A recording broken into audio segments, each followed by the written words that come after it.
నమస్తే, welcome to reality check. ప్రస్తుతం మనతో పాటు ఉన్నారు పొలిటికల్ అనలిస్ట్ పురుషోత్తం రెడ్డి గారు. సార్ నమస్తే అండి. నమస్తే అండి. సార్, ఏపీ రాజకీయాలు ఎప్పుడు ఒక ట్విస్టెడ్ స్టోరీగానే కనిపిస్తూ ఉంటుందండి. ఈ రోజు ఉన్న రాజకీయాలకి రేపటి రాజకీయాలకి చాలా వ్యత్యాసం కనిపిస్తూ ఉంటుంది.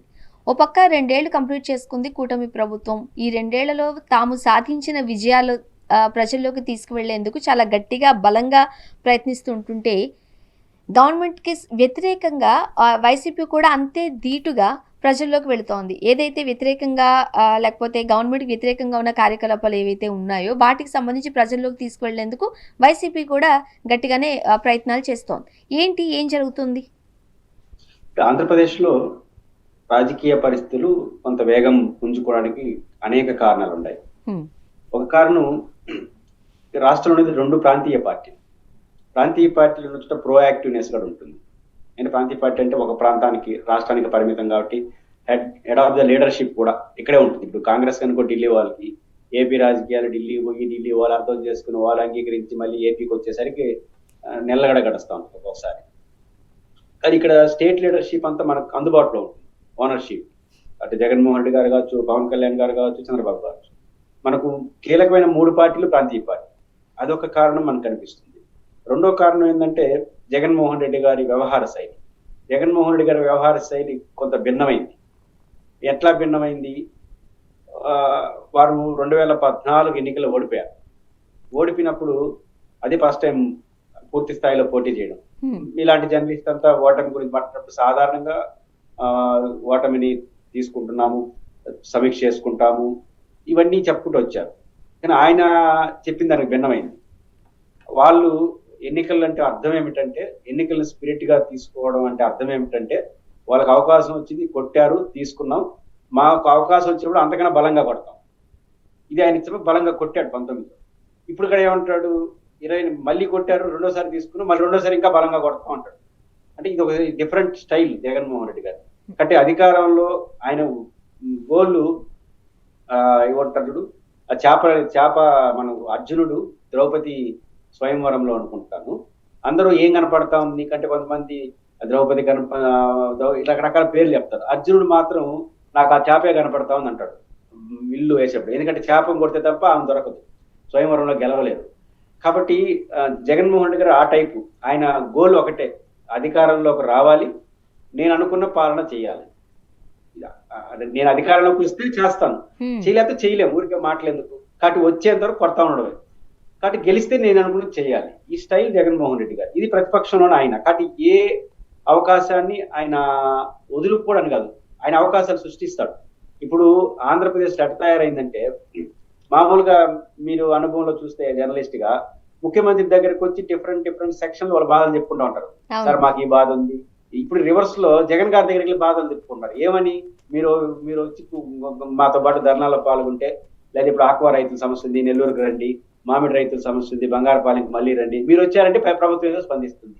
ఇప్పుడు ప్రతిపక్ష నాయకుడి దగ్గరకు వచ్చి మీరు వస్తే ప్రభుత్వం స్పందిస్తుంది, తనకు తాను స్పందించదు అనే రీతికి ఆయన సృష్టించాడు. ఒక ట్రెండ్ సెటర్ అంటారు కదా రాష్ట్ర రాజకీయాల్లో. అది కూడా మామూలు ఓటమే వైసీపీ చెందింది. కనీసం 2 ఏళ్ళు 3 ఏళ్ళు లేయడానికి కూడా అవకాశం లేనంత ఓటమి. అలాంటి పార్టీని డిఫరెంట్ యాంగిల్ నడుపుకున్నాడు. కేడర్ లో అసంతృప్తి కొంత ఉంది, మమ్మల్ని పట్టించుకోలేదని. అలాంటిది అన్నిటికీ ఒకే ట్రీట్మెంట్, మళ్ళీ గెలుస్తున్నాడు అనే ట్రీట్మెంట్ ఇచ్చేయడంతో కేడర్ అసంతృప్తి కొన్న మనం జరగబోయే ఫలితాన్ని అందుకోవడం వాళ్ళు పరిగెత్తున్నారు, నాయకులు పరిగెత్తున్నారు, అధికార పార్టీ కూడా ఈయన స్పందిస్తారు, వాళ్ళు పరిగెత్తున్నారు. అంటే జగన్ చుట్టూ రాజకీయాలు నడిచే విధంగా ఆయన సృష్టించాడు. అధికార పార్టీ సహజంగా వారు అనుకున్న రాజకీయాలు వాళ్ళు చేస్తారు కాబట్టి బాగా ప్రోయాక్టివ్ ఉండడం వల్ల కొంత అలజడి వస్తుందని అనిపిస్తుంది. అండ్ మరీ ముఖ్యంగా సార్, ఎప్పుడైతే ఏపీ రాజకీయాలలో ఇప్పుడున్న పరిస్థితులు మనం చూస్తుంటుంటే 2 విషయాల గురించి మనం డిస్కస్ చేయాలి. ఒకటి, ఈ టైం గ్యాప్ గురించి. ఇప్పుడు 2 ఏళ్ళు మాత్రమే కంప్లీట్ అయింది. సాధారణంగా 3-3.5 ఏళ్ల వరకు ఈ ప్రతిపక్షంలో ఉన్న పార్టీలు అంటే తొందరగా ముందుకు రావు, కాస్త టైం తీసుకుంటూ ఉంటాయి. ఇంకా మళ్ళీ ఎలక్షన్స్ దగ్గర పడుతున్న టైంలో పుంజుకుంటూ ఉంటాయి. అప్పుడు పాదయాత్ర చేస్తారా, ఇంకోటి చేస్తారా, ఈ టైం గ్యాప్ను మనం ఎప్పుడు మెయింటైన్ చేయడం మనం చూసాం అధికారంలో ఉన్న పార్టీకి సంబంధించి ప్రతిపక్ష పార్టీలు. ఇక్కడ జగన్మోహన్ రెడ్డి గారు ఒక 6 నెలలు 7 నెలల తర్వాత నుంచే ప్రజల్లోకి వచ్చారు. ఆయన ఎందువల్ల అంటారు? ప్రజల్లోకి ఆయన వచ్చారా, వీళ్ళు తోసారా అధికార పార్టీ అనేది 2 చూడాలి. ఆయన రాలా ఫస్ట్ లో, వీళ్ళు తోశారు పదా పదా అని. ఇప్పుడు దాడులు, అర్ధరహితమైన దాడులు కొన్ని చోట్ల జరిగినాయి. దాంతో ఆయన ఢిల్లీకి పోవాల్సి వచ్చింది, ధర్నా చేశాడు. ఇప్పుడు జగన్మోహన్ రెడ్డి గారి క్యారెక్టర్ ని వీళ్ళు 24 గంటలు జగన్మోహన్ రెడ్డి గారి వ్యక్తిత్వ హననమే కదా మనం చేసేది. అంటే క్యారెక్టర్ అర్థం కావాలి ఫస్ట్. ఒక వ్యక్తి యొక్క వ్యక్తిత్వ హననం చేయాలన్నా ఆయన క్యారెక్టర్ ఏంటో తెలుసుకోవాలి. జగన్ గారి క్యారెక్టర్ ఎంత రెచ్చగొడితే అంత రెచ్చిపోతాడు తప్ప, రెచ్చిపోవడం అంటే నెగిటివ్ గా.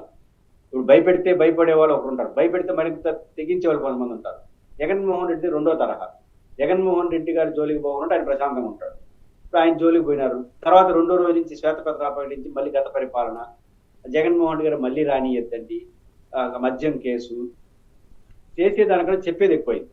దీంతో ఏమైంది, జగన్మోహన్ రెడ్డి గారు అనివార్యంగా వీధుల్లోకి రావాల్సిన పరిస్థితి వచ్చింది. ఇప్పుడు శ్వేతపత్రాలు ప్రకటించుకున్నామంటే ఆయన స్పందించాల్సిన అవసరం వచ్చింది. శ్వేతపత్రం దాంట్లో నిలబడారప్ప అని దానికి నిలబడతారు. కాబట్టి జగన్మోహన్ రెడ్డి గారిని ఈదుల్లోకి తీసుకొచ్చింది కూటమి. ఒకసారి జగన్మోహన్ రెడ్డి ఈదుల్లోకి వచ్చిన తర్వాత మళ్ళీ లోపలికి పోవడం. ఆయనకి ఏంటంటే వాళ్ళు పిలిచారు కట్టుకుపోయినాం అనే టైప్ కాదు కదా. కాబట్టి జగన్మోహన్ రెడ్డి గారి డిఫరెంట్ టైప్, మామూలుగా రాడు, వస్తే ఇంకా పోవడం. కాబట్టి జగన్మోహన్ రెడ్డి గారు ఆయన రానియకుండా చూసుకోండి. వీళ్ళు రప్పించారు, ఆయన వస్తే ఒక రకం, మనం రప్పించాం కదా. కాబట్టి ఈ సమస్యలు ఏమైనా మామూలుగా వచ్చినాయా, మాస్గా ఇప్పుడు ఏ రైతు కూడా గిట్టుబాటు ధర లేదు. ఆక్వా రైతులు గిట్టుబాటు ధర లేదు, మామిడి రైతులు గిట్టుబాటు ధర, ఉల్లిపాత పేర్లు ఏం చెప్తే అన్ని రైతులకు గిట్టుబాటు. కాబట్టి జగన్ గారు ఉన్నప్పుడు గిట్టుబాటు ధర ఉంది. కారణాలు అంతర్జాతీయ కారణాలు, పేర్లు ఏమైనా చెప్పుకోండి.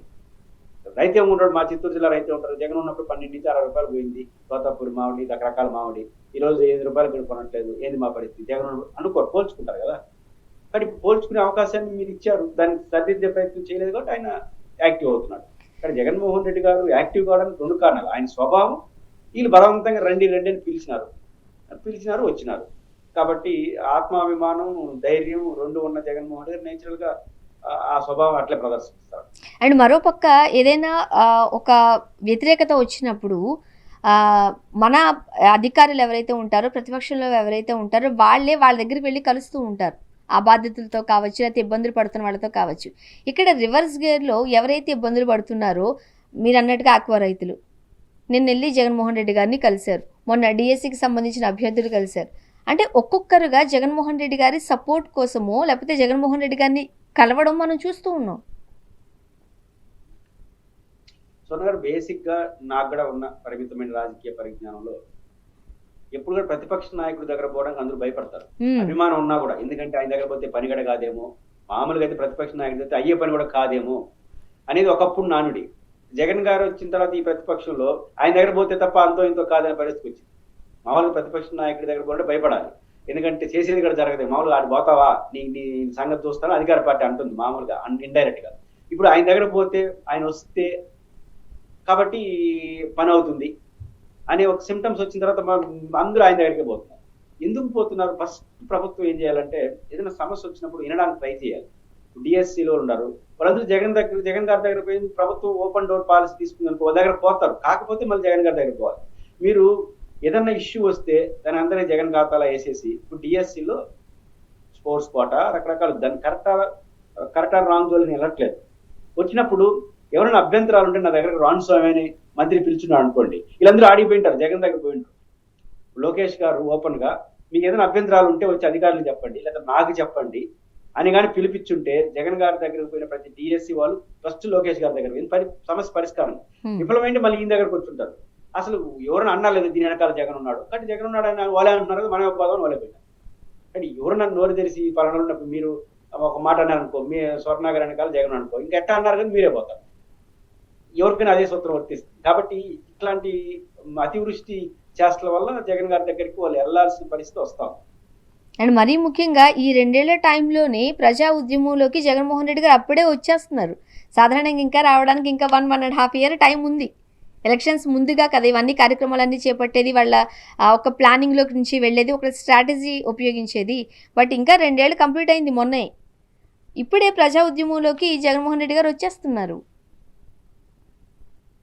మనకంత మీకున్నంత వర్క్ జగన్ గారికి లేదు. 2 ఏళ్ళు అంటే 5 ఏళ్ళే ఆయన కళ్ళు మూసి కళ్ళు తెచ్చుకోండి అంటున్నాడు కేడర్ని. 5 ఏళ్ళే ఉండేది, 5 ఏళ్ళే ఏ ప్రభుత్వానికైనా 5 ఏళ్ళు, ఆయన వస్తే కూడా 5 ఏళ్ళే ఉంటుంది.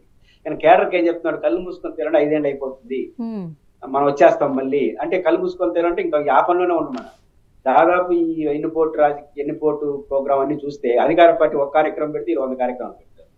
ఈ 2 ఏళ్ళు చూడండి, అధికార పార్టీ వాళ్ళు డబ్బు అధికారం ఉన్నప్పుడు కొంచెం మోజు ఉంటుంది, ఊపు ఉంటుంది. వాళ్ళు ఊపేమి అడిగిపోయి ఉంటుంది, కానీ ఈ ఓడిపోయి బాధల్లో ఉన్న వాళ్ళని ప్రతిరోజు పదండి పదండి అని వేల మందితో ర్యాలీలు, 175 నియోజకవర్గాల్లో సరాసరి 2000 మందితో ర్యాలీ చేశారు. ఇంకొన్ని చోట్ల ఎక్కువ చేశారు. 175 2000 దాదాపు 3-4 లక్షల మంది పాల్గొన్నట్టే కదా లెక్క. ఏంటి సామాన్యమైన విషయం అంతమందిని సమీకరించాలంటే పార్టీ ఇక్కడ పరిగెత్తున్నారు అట్లా. కాబట్టి జగన్మోహన్ రెడ్డి గారు 2 ఏళ్ళ నుంచి యాక్టివ్ అయిపోయినారంటే మొదటి నుంచి యాక్టివ్ ఉన్నారు. ఎన్నికల రిజల్ట్స్ ప్రకటించిన రోజు చేసిన ప్రకటన ఏంటి? ఈ కష్టాలు నాకు కొత్త కాదు, చాలా భావోద్వేగంతో మాట్లాడినాడు. వాయిస్లెస్ పీపుల్ వాయిస్ గా ఉంటాం, ఇంతకన్నా కష్టాలు మళ్ళీ పెట్టినా సిద్ధంగా ఉన్నాను అని దేవాన్ని అట్లా స్పందించాడు. ఆయన స్పందన అట్టుంది. పరిశీలిస్తాం, ఆత్మ పరిశీలన చేసుకుంటాం, గెలిపోవటం సమీక్ష చేసుకుంటాం, ఇవేం మాట్లాడాయన. నేను అది మీ లోపల చేసుకుంటాం కానీ నా ప్రయాణం ఇదే అని మాట్లాడాడు. అందువల్ల ఆయన వ్యవహార శైలి, ప్రభుత్వం కూడా చాలా తొందరగా ఆయనకు అవకాశాలు, ఈయన వ్యవహార శైలి కన్నా వాళ్ళు ఇచ్చిన అవకాశాలు అనివార్యంగా ప్రతిపక్షం బయటికి రావాల్సిన పరిస్థితి వచ్చింది. అంటే చంద్రబాబు నాయుడు గారు లాంటి సీనియర్ మోస్ట్ రాజకీయ నాయకులు ఇప్పుడు రాజకీయ చదరంగం అంటూ ఉంటారు. ఒకరొక స్టెప్ వేస్తున్నారంటే ముందుగానే మనం ఆలోచించి ఊహించి దానికి తగ్గట్టు స్టెప్లు వేయాల్సిన పరిస్థితిలో ఎందుకు తనంతట దానికే చేసుకుంటున్న తప్పిదాలా ఇవి? వాళ్ళంతట వాళ్ళే మళ్ళీ జగన్మోహన్ రెడ్డి వచ్చేస్తారేమో అంటూనే తాళం చెవులు ఆయనకే ఇస్తున్నారా? ఇప్పుడు చూడండి, మీరు జగన్మోహన్ రెడ్డి గారు డే 1 నుంచి ఒకే స్లోగన్తో పోతుంటాడు. కూటమి ప్రభుత్వాల స్లోగన్స్ ఎన్ని మారిపోయాయి చూడండి 2 ఏళ్లలో. ఫస్ట్ మళ్ళీ జగన్ వస్తే ఏంటి, ఇంకా 30 ఏళ్ళు రాడు, మేమే ఉంటాము. తర్వాత శ్వేతపత్రాలు, ఆ శ్వేతపత్రాలు కంటిన్యూ ఉండదు. ఆ తర్వాత మొత్తం అప్పులకంత కారణం జగనే, ఇప్పుడు అనట్లేదు అన్నమాట. అంటే మళ్ళీ ఇప్పుడు మొన్న సభలో ఎక్కడ జగన్ మళ్ళీ వస్తేనే పదాలు ఎక్కడ రావట్లేదు చూడండి. కూటమి ప్రభుత్వం జగన్ గారికి వ్యతిరేకంగా చేసే రాజకీయాలు 3 నెలలే ఉంటుంది ఆ స్లోగన్, మళ్ళీ ఏరే స్లోగన్కి వెళ్ళిపోతారు. అంటే సస్టైన్ గా ఒకే స్లోగన్ వెళ్ళట్లేదు. ఇప్పుడు గొడ్డల పార్టీ ఒక 6 నెలలు చెప్తారు, ఇది బాగాలేదు, మళ్ళీ కొత్త దానికి వెళ్ళిపోతారు. జగన్ అట్టేం లేదు, కూటమి ప్రభుత్వం మోసపోయాను జనం, నేనున్నాను పద ఇదే ఈ తప్ప జగన్ గారు నుంచి అదే మాట్లాడుతున్నాడు. ఇక్కడ కూటమి ప్రభుత్వం జగన్ గారికి వ్యతిరేకంగా చేసే రాజకీయాలు కూడా ఒకే పాట మీద లేదు. 2 ఏళ్లలో మనం డిఫరెంట్ స్లోగన్స్ మనం చూస్తున్నాం. అంటే అప్ అండ్ డౌన్, విపరీతమైన అప్ అండ్ డౌన్స్ లో ఉన్నాయి. అందువల్ల కూటమి ప్రభుత్వం తొందరగా కొంత పలసన కావడానికి అవకాశం కల్పించారా అని అనిపిస్తుంది. అందువల్ల కూటమి ప్రభుత్వం యొక్క వైఫల్యాలు, పొలిటికల్ వైఫల్యాలు కనిపిస్తున్నాయి, ప్రజలకు ఇచ్చిన హామీల వైఫల్యాలు కనిపిస్తున్నాయి. మామూలుగా హామీలు ఇచ్చిన వైఫల్యాలు ఉంటాయి, ఎందుకంటే డబ్బులు ఉండవు కాబట్టి. రాజకీయ వైఫల్యాలు మళ్ళీ జగన్ వస్తే జగన్ 2.2 మళ్ళీ ఇవన్నీ ఏమవుతుందంటే కూటమి చేతులారా జగన్మోహన్ రెడ్డి గారికి అవకాశాలు ఇస్తున్నట్టుగా మనకు కనిపిస్తుంది. ఇప్పుడు డిఎస్సిలో జరిగిన అవకతవకకి సంబంధించి కావచ్చు, ఆక్వా రైతులు ఇప్పుడు జగన్మోహన్ రెడ్డి గారిని కలవడం చూడొచ్చు, అమరావతి రైతులు ముఖ్యంగా ఇది పెద్ద సర్ప్రైజింగ్ థింగ్ అనిపోయింది. ఎందుకనంటే ఈరోజు జగన్మోహన్ రెడ్డి గారు ప్రతిపక్షంలో ఉండడానికి చాలా కారణాల్లో అమరావతి రైతులు కూడా ఒక కారణమే. అలాంటి అమరావతి రైతులు జగన్మోహన్ రెడ్డి గారిని వెళ్ళి కలిశారంటే వాళ్ళలో ఎంత భరోసా ఉండాలి, ఎంత నమ్మకం ఉండాలి. ఇన్ని ఏపీలో రాజకీయాలలో జరుగుతూ ఉన్నప్పుడు ఎందుకు కూటమి ప్రభుత్వం నెగ్లెక్ట్ చేస్తోందా? ప్రజా ఉద్యమంలోకి మీరు చెప్తున్నట్టుగా జగన్మోహన్ రెడ్డి గారు డైరెక్ట్గా రావడం కాదు, వాళ్ళు నిజంగానే తోస్తున్నారు చేయడానికి, ఆ ఛాన్స్ ఇస్తున్నారు, అవే ఇస్తున్నారు. ఎలా ఉండబోతుందంటారు ఈ ప్రజా ఉద్యమం? అంటే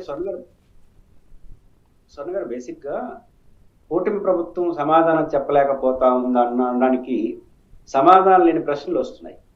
పాయింట్ ఏంటంటే అమరావతి ఉంది, మీ పార్టీకి మీరు 33,000 ఎకరాలు తీసుకున్నారు, ఒక నగర నిర్మాణం, ఒక ఏర్పాట్లు చేసుకుంటా పోతా ఉంటే జగన్ గారు కనీసం 2-3 ఏళ్ళు మాట్లాడుండలేదు. నిన్నటి వరకు ఒక మాట మాట్లాడి ఇంకొక 50,000 ఎకరాలు అయిపోతే అది మున్సిపాలిటీ అయిపోతుందని డిఫెన్స్, దీనికి ఏం సమాధానం చెప్తారు? ఇంకా ఈ మాట మొదట ఉండొచ్చుగా. 1,00,000 ఎకరాలు లేకపోతే అక్కడ రాజధాని రాదు, ఒక చిన్న మున్సిపాలిటీ చెప్పకుండా ఆ 10 ఏళ్ళు 12 ఏళ్ళు అదొక అద్భుతం అని చెప్పేసి ఇప్పుడు ఆ అద్భుతం అనే చోట మున్సిపాలిటీ అయిపోతుందని మీరే అన్నారు. ఎట్లా ఒప్పుకుంటారు ప్రజలు? అమరావతి ప్రజలే ఒప్పుకోరు, మిగతా ప్రజల సంగతి దేవుడు. అప్పులు, అప్ అండ్ డౌన్స్, కానీ ప్రతి విషయంలో సమాధానం. ఇప్పుడు అప్పులు ఇంత ఓవర్గా ఎందుకు పోవాలి? 12 లక్షల కోట్లు, 14 లక్షల కోట్లు గెలిచిన తర్వాత నిజం చెప్పచ్చు కదా. గెలిచిన తర్వాత అయినా కనీసం 8 లక్షలు మళ్ళీ కూడా ఇప్పుడు కూడా మళ్ళీ జగనే కారణం, మీరు చేసిన అప్పులకి ఆయన చేసిన అన్నిటికీ జగనే కారణం. ఇట్లా అన్ని చెప్పడం ద్వారా మీరు రోజుకి ఎంత అప్పులు చేస్తారో తెలిసిపోతారు. కాబట్టి ఏదైతే జగన్మోహన్ రెడ్డి గారి మీద దాడి చేసినారో రాజకీయంగా అదేది ఆధారరహితం. కొన్ని ప్రతిపక్షంలో ఉన్నప్పుడు తప్పదు కాబట్టి చేసినాము, ఎన్నికల ప్రచారం చేసినట్టు మళ్ళీ ఇప్పుడు అధికారంలోకి వచ్చిన తర్వాత అదే మోస పద్ధతి. అప్పుడు ఎట్లా మీరు ఏ ప్రశ్నకి సమాధానం చెప్తారు? కాబట్టి మీరు జగన్మోహన్ రెడ్డి గారికి వ్యతిరేకంగా చేసిన రాజకీయమే బేస్లెస్ రాజకీయం. దాని కారణంగా డిఫెన్స్ లో ఉన్నారనిపిస్తున్నారు. ఒక పక్క జగన్మోహన్ రెడ్డి గారి స్ట్రాటజీ చూస్తుంటుంటే ప్రజా ఉద్యమంలోకి వెళుతూ ప్రజల యొక్క సమస్యలను పరిష్కరించే దిశగా లేదంటే క్వశ్చన్ చేసే దిశగా అడుగులు వేస్తున్నారు. మరో పక్క పార్టీ బలోపేతం దిశగా వర్గాల వారీగా బలం పెంచుకోవడానికి ప్రయత్నిస్తున్న సందర్భాలు మనం చూస్తున్నాం. కాపు రాజకీయంలో అంటే పవన్ కళ్యాణ్ గారు ఎప్పుడైతే ఇంతకుముందు గత ఎన్నికల్లో కాపు అనే సామాజిక వర్గాన్ని ముందు పెట్టి అట్లీస్ట్ కులం చూసైనా ఓటేయండి అని అడిగి ఈరోజు అధికారంలోకి వచ్చిన తర్వాత నన్ను ఒక కులానికి నన్ను అంటగట్టద్దని చెప్పిన తర్వాత కాపులలో ఒక అసహనం కనిపిస్తోంది అంటూ మనం ఏపీలో గట్టిగానే విన్నాం. ఇప్పుడు ఎవరైతే అసహనంతో కాపు నాయకులు ఉన్నారో కాపు నేతలు ఉన్నారో వాళ్ళని ఒక తాటిపైకి తెచ్చేందుకు జగన్మోహన్ రెడ్డి గారు ప్రయత్నిస్తారు. దానికి ఎగ్జాంపులే నిన్న తోట త్రిమూర్తులు గారు, అంబటి గారు, అలానే కన్నబాబు గారిని కలవడం.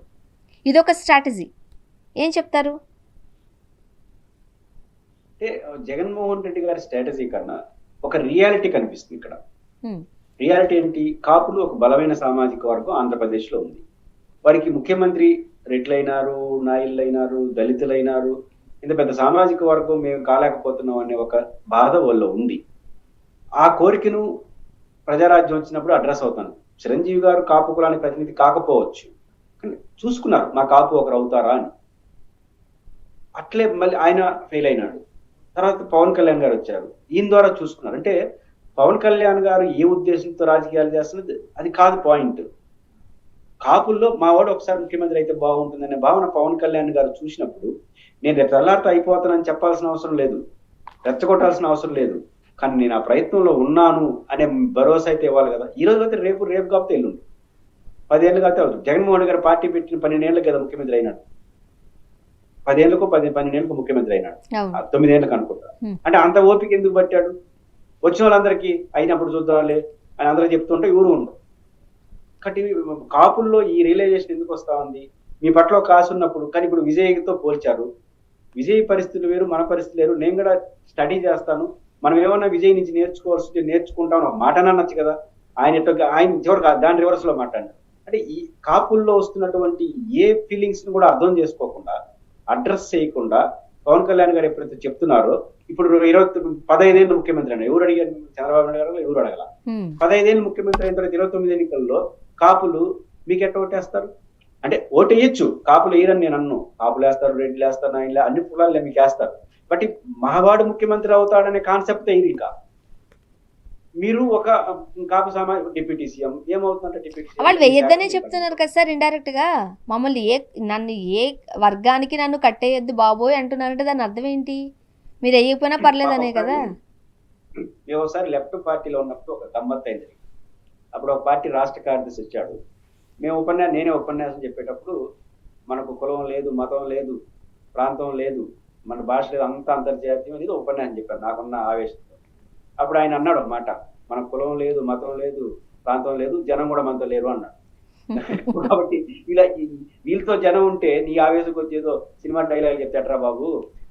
ప్రజలు ప్రాంతంతో ఉంటారు, కులంతో ఉంటారు, మతంతో ఉంటారు, జాతితో ఉంటారు. వీళ్ళు ఊరు మాకు లేరంటే వాళ్ళ ఊరు జనం కూడా మనతో లేరు మన పార్టీతో. కాబట్టి ఏదో సినిమా డైలాగ్ లా మాట్లాడదని ఎప్పుడో నేను చిన్న డిగ్రీలు చదువుతున్నప్పుడు ఏదో ఆవేశంగా ఎస్ఎఫ్ఏలో ఉన్నప్పుడు ఆ మాట అన్నా. బాగోద్దు. ఇప్పుడు ఆయన గుర్తు వస్తున్నాడు నాకు, నన్ను ఆయనలో చూసుకుంటున్నా. కానీ నాకేమీ లేదంటే ఊరు మీతో ఉండరు. అన్నీ ఉన్నాయి సొసైటీలో, కులం ఉన్నాయి, మతం ఉన్నాయి, అన్నీ ఉన్నాయి. మీరు దాని జోలికి పోతున్నట్టే. కాబట్టి బేసిక్ గా పవన్ కళ్యాణ్ గారు వ్యవహార శైలి సమస్యకు కారణం అవుతుంది. దాని ప్రభావం ఆయన ఇబ్బంది పడే పరిస్థితి వస్తాం. అండ్ మరో పక్క కాపు యువకుడు సాయి కృష్ణ మిస్సింగ్ కి సంబంధించి చాలా బాధాకరంగా ఉంది సార్.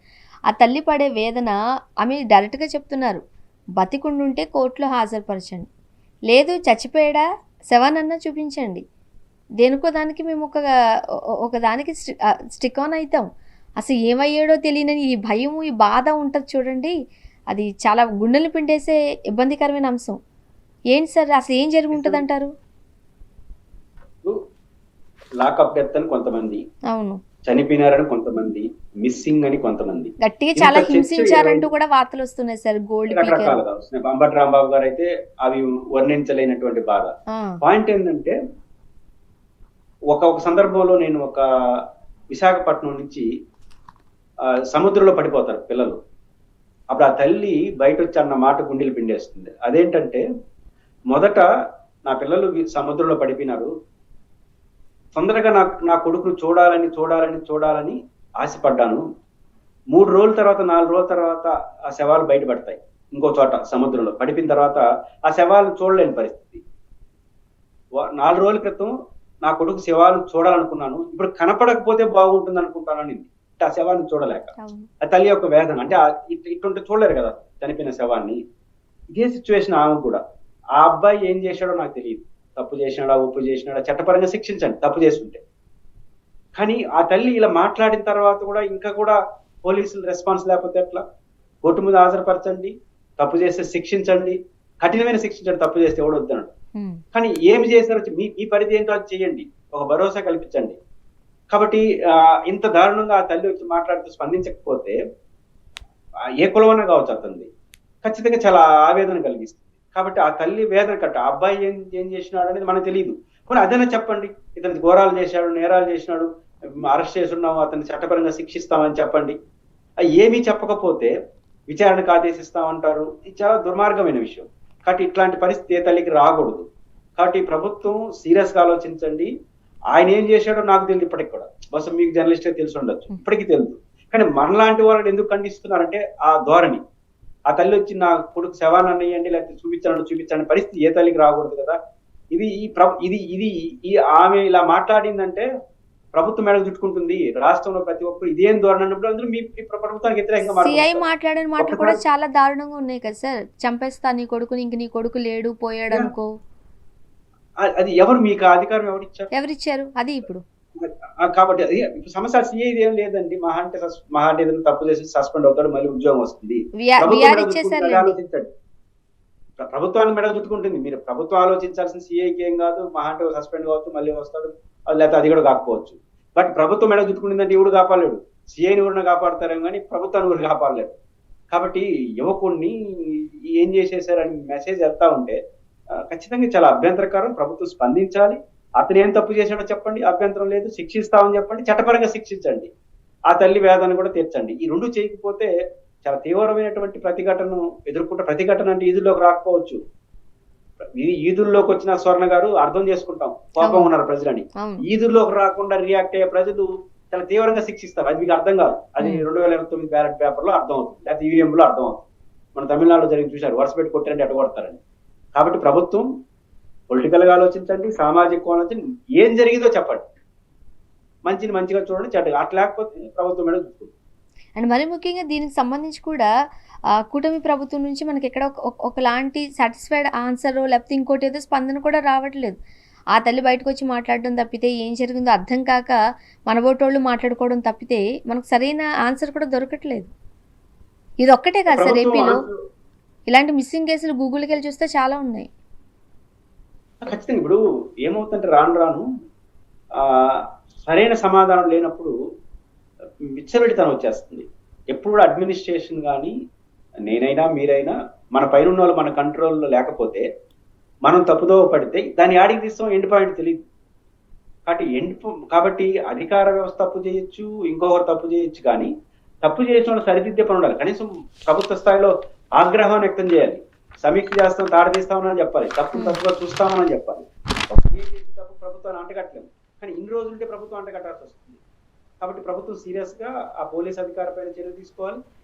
ప్రభుత్వం భరోసా ఇవ్వాలి, ఏం జరగలేదు, మేము ఉన్నాం, పోలీసులు చేసిన చర్యలు తీసుకుంటామన్న మాటను హోంమంత్రి నుంచి వస్తే ఇంకొంచెం బాగుంటుంది. మరోపక్కసారి మనం చూడొచ్చు, కేశినేని నాని గారు వరుస పోస్టులు దేనికి సంకేతం అనుకోవచ్చు? ప్రత్యక్ష రాజకీయాలకి దూరంగా ఉన్నారు ఆయన. జగన్మోహన్ రెడ్డి గారితో ఉన్న ఒక ఫోటోను షేర్ చేశారు, అంటే వైసీపీలో చేరబోతున్నారా అనేది ఒకటి వింటున్నాం. సో ఈ కేశినేని నాని, చిన్ని గారు అన్నదమ్ముల మధ్య వైరాన్ని మనం ఎట్లా సమీకరించవచ్చు? కేశినేని గారు ఒక ప్రజాబలం ఉన్న వ్యక్తి, అన్నదమ్ముల మధ్య ఆ గ్యాప్ ఉంది, మొదటి చూస్తున్నాం.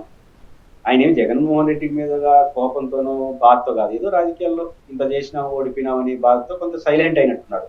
ఆయన వెళ్తూ జగన్మోహన్ రెడ్డి గారి పైన ఆరోపణలు కూడా చేయలేదు, నాకు తెలిసి ఆయన ఆరోపణలు చేయలేదు, జస్ట్ మౌనంగా ఉన్నాడు. కానీ ప్రజా జీవితానికి అలవాటు పడిన వాళ్ళు, ప్రజా జీవితంలో ఉన్న వాళ్ళు ఉండలేదు. కాబట్టి మీకైనా నాకైనా మీరు జర్నలిస్ట్ గా మన అనలిస్ట్ గా కామ్గున్నాం అనుకోండి, ఈరోజు ఇంటర్వ్యూ చేస్తే బాగుంటుంది అనిపిస్తాను. కాబట్టి ప్రజల్లో ఉన్న కనెక్షన్ అట్లా, అది ఒక బలహీనతో బలమో తెలియదే ఫ్యాషన్. అవును బట్ ఆయన ప్రజా జీవితంలో ఉన్నాడు కాబట్టి ఆయన కూడా అట్లే ఉంటుంది. బహుశా ఆయన ఏమి విభేదించి గొడవపడి పోలేదు కాబట్టి నాకు తెలిసి ఆయన సిద్ధపడి జగన్ గారు సిద్ధపడితే ఖచ్చితంగా మళ్ళీ తిరిగి యాక్టివ్ అవుతాడని నేను అనుకుంటున్నాను. అండ్ పవన్ కళ్యాణ్ గారు ఈ మధ్య ఏం మాట్లాడినా కాస్త దుమారమే రేగుతోంది సార్.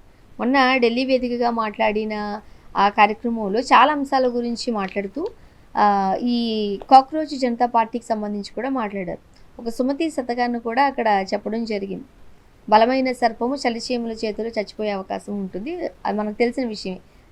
సుమతి పద్యం ఇప్పుడు ఇప్పుడు బలమైన సింహం ప్రభుత్వాలు, సలిసీమలు అంటే కాక్రోచ్. అది కాక్రోచ్ని తిడుతున్నావా బీజేపీని తిడుతున్నావా నాకు అర్థం కాదు.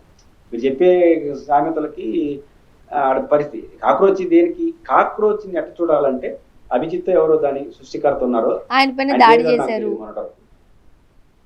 దాడి చేసిన ఆయన ఏంటో నేను ఆయన సమర్థించడం వ్యతిరేకించడం జరగట్లేదు. అభిజిత్ అనేవాడు ఆ ఇతను నాటినాడు. బీజేపీ కేంద్ర ప్రభుత్వం సీరియస్ గా అతని పట్ల, అతని కొన్ని యాక్టివిటీస్ పట్ల ఏదో అభ్యంతరం ఉన్నాయి. దాని చట్టపరంగా పోండి, నాకు అభ్యంతరం లేదు. కానీ మధ్యలో కోట్లాది మంది ప్రజలని వాళ్ళు చూడండి అంటున్నారు. అభిజిత్తుని చూడొద్దండి, కోట్లాది మంది జనాన్ని చూడండి. ఎందుకని వాళ్ళు అభిజిత్ మీద ప్రేమతోనో అభిజిత్ తెలుసుకునే కాదు. యాడనో మండింది, ఎవడో ఒకడు వచ్చినాడు దూరేసినారు. అభిజిత్ని చూసి కాదు, అభిజిత్ ఊరికి తెలుసు. కాబట్టి గంట కట్టేవాడు అంటారు కదా, అటు గంటాడు ఆయన. కాబట్టి ప్రజల్లో వ్యతిరేకత వస్తే ఆయన చెప్పిన సమస్యాత్మకం అవుతుంది. కాబట్టి సమస్యాత్మకాన్ని పబ్లిక్ గా చెప్పాల్సింది. పబ్లిక్ సమస్యాత్మకం పాటిస్తున్నారు. చేతనైతే బీజేపీకి చెప్పండి. మీరు సింహం అనుకుంటున్నారు, పుల్లు అనుకుంటున్నారు, చలిసింహంతో కూడా చంపైన సమస్యాత్మకాలు మా తెలుగులో చాలా ఉన్నాయి. కాబట్టి కాక్రోచ్ నట్టు చూసి జాగ్రత్త తీసుకుని వాళ్ళకి చెప్పలేదు. ఆంధ్రప్రదేశ్ చంద్రబాబు నాయుడు చెప్పండి, లేదు మీరు తెలుసుకోండి. ఎవడు చెప్పదలుచుకున్నారు? కాబట్టి ఆయన ఎందుకు సమస్యాత్మకం చెప్పినాడో దాని అర్థం ఏమనుకుని తెలిసి చెప్పినాడో నాకు అర్థం కాదు. కానీ ఆయన చెప్పిన అర్థం కరెక్టే. కాబట్టి అది మీకు వర్తిస్తుంది. సింహాలు మీరు అధికారంలో సింహాలు, పులులు, సీమల ప్రజలు వావు కూడా చంపేస్తాయి సింహాలని అనేది మీరు నిజమే చెప్పినారు మనకు. కాబట్టి వాళ్ళు మీ జోలికి రాకముందుగానే జాగ్రత్త తీసుకోండి. ఢిల్లీ వాళ్ళు జాగ్రత్త వాళ్ళు తీసుకోండి, అది మీ చేతిలో లేదు. కానీ ఆంధ్రప్రదేశ్ మీరు జాగ్రత్త తీసుకుంటే చలిచీమల చేత సింహం పాడవకుండా ఉండే పరిస్థితి వస్తుంది. అది చేసేది ఏదో చేయబోయి బీజేపీ తిట్టిపోయి ఎవరు తిట్టారో తెలియకపోతే అది మీకే నష్టం. చూద్దాం sir. Thank you so much sir, మీ అభిప్రాయాలు పంచుకున్నారు. Thank you. ఇది వాళ్ళ రియాలిటీ చెక్. Stay tune.